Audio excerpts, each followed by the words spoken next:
Wochenend und Sonnenschein und dann mit dir im Wald allein. Weiter brauch ich nicht so glücklich sein. Wochenend und Sonnenschein.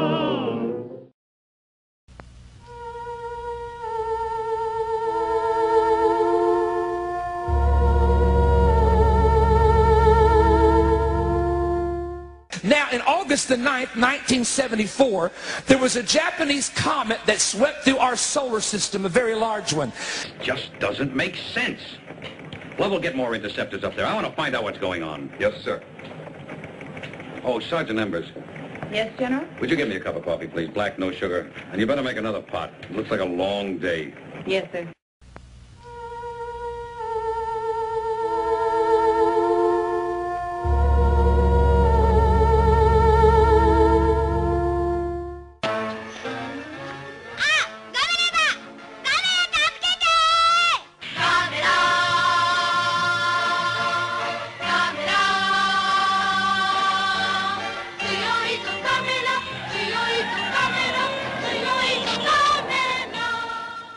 Greetings, YouTube misfits, miscreants, malcontents, and misanthropes. Claire's here again with her coffee.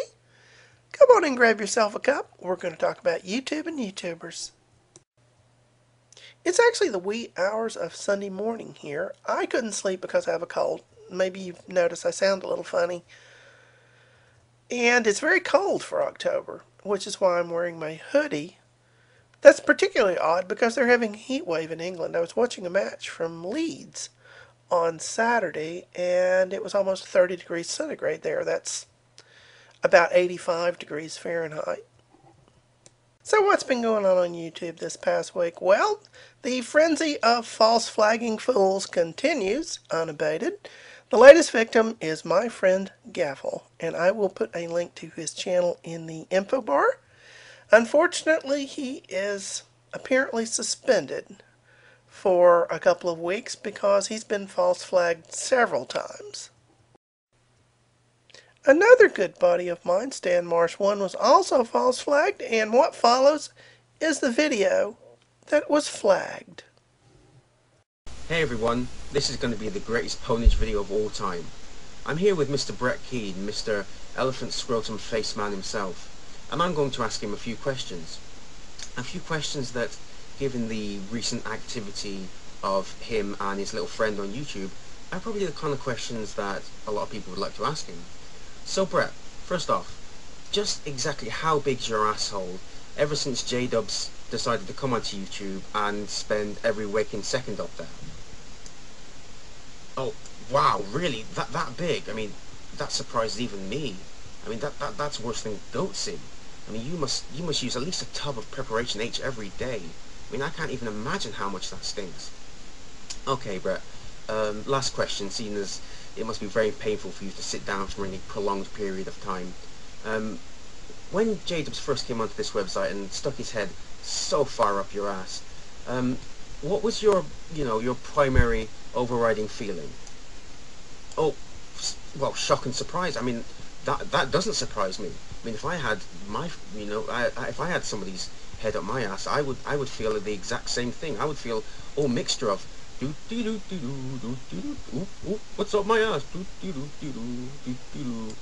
Well, I'll leave you there, Brett Keane. Obviously, I can see this is very uncomfortable for you, quite literally. So, cheerio, everyone. Oh my God, this is so embarrassing.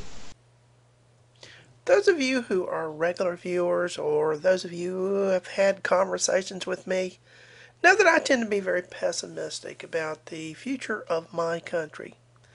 But every now and then I come across a young YouTuber who gives me a bit of hope. And today I want to do a shout out for one of them. Her name is Awesome Rants. Yesterday, as I was wasting my time on the internet, I came across a Wikipedia page on Ebonics.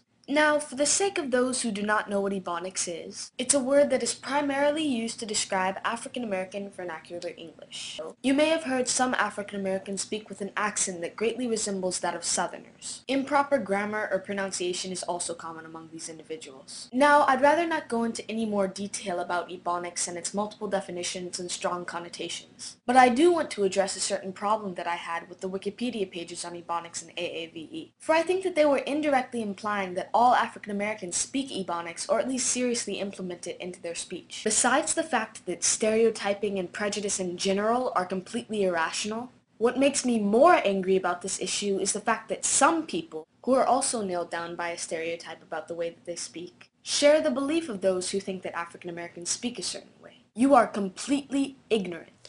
I went to the movies on Saturday because there was actually a film showing that was geared toward an adult audience. There were no animated dancing penguins.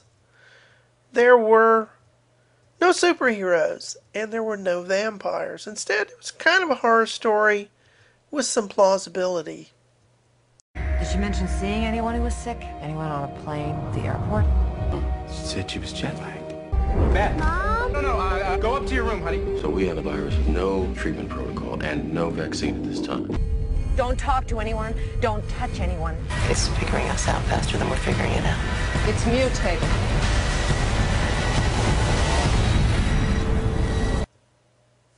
I really like this film and highly recommend it. I particularly enjoyed Jude Law's performance as an internet blogger and conspiracy theorist. Are you ready for the circus?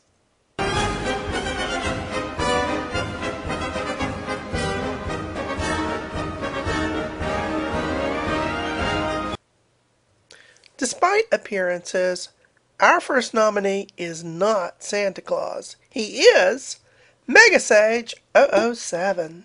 You probably did not know that atheism is a brainwashing process, did you? This has got to be good. It all begins when the fool says in his heart, there is no God. You know what, Santa? You really ought to invest in one of these. Or just talk to somebody who can actually read Hebrew. As it happens, I've done both. And like most shit for brains, Bible-banging fundamentalists, you've misquoted that passage. What it actually translates as, the fool in his heart says that God does not care. Atheists say, oh, the laws of the universe shaped it, there is no need for a God. Really? Yeah, really. Then tell me how the laws of the universe got their unique powers and their mathematical constants, and who set them? I don't know, but neither do you. Why the presumption that someone designed them? That's a rather extraordinary claim. What evidence can you provide that that's the case? But let's play on your pitch for a second. Let us assume that there is a all-powerful, invisible wizard that created everything. What evidence can you provide that the being that created everything is the atavistic, sadistic old bastard portrayed in this book? And why do you presume that a small band of ancient vermin-infested sheepshaggers had it all figured out? Our next nominee, Mr. Slippin' 22, has a depressingly familiar interpretation of earthquakes. Hi everybody, I just want to get some thoughts on that earthquake that we had today. It's not scientific, although you could scientifically explain it through what God is doing because of the way people are living and not repenting and turning from their sins. Let me know what you think. What do you think happened today with the earthquake? I just want to know what your thoughts are. If you think it was because the earth shifted to the side and now the sun is at a different angle and then the earth is kind of tilted a little bit more on its axis and now because... Let me know if that's what you think or if you think it's exactly what I know it is. I think that's one of the most fascinating interpretations of what geoscience and plate tectonics says that I have ever heard. Our final nominee is a little out of the ordinary because he isn't someone who makes YouTube videos. Yesterday, we told you about a legal action in Italy where seismologists are being charged with manslaughter for failing to warn of the possible dangers of a devastating earthquake that hit the city of L'Aquila in 2009. 7 scientists and officials are now on trial, charged with manslaughter. A group of 5,000 international experts have signed a petition condemning the court action as an unprecedented legal attack on science. Our nominee is the prosecutor who brought the case, Alfredo Rossini. So what we have here are a couple of run-of-the-mill YouTube dipshits and a prosecutor who has charged geologists with the horrible crime of being unable to predict an earthquake. Congratulations, Signor Rossini. You are our dim bulb of the week.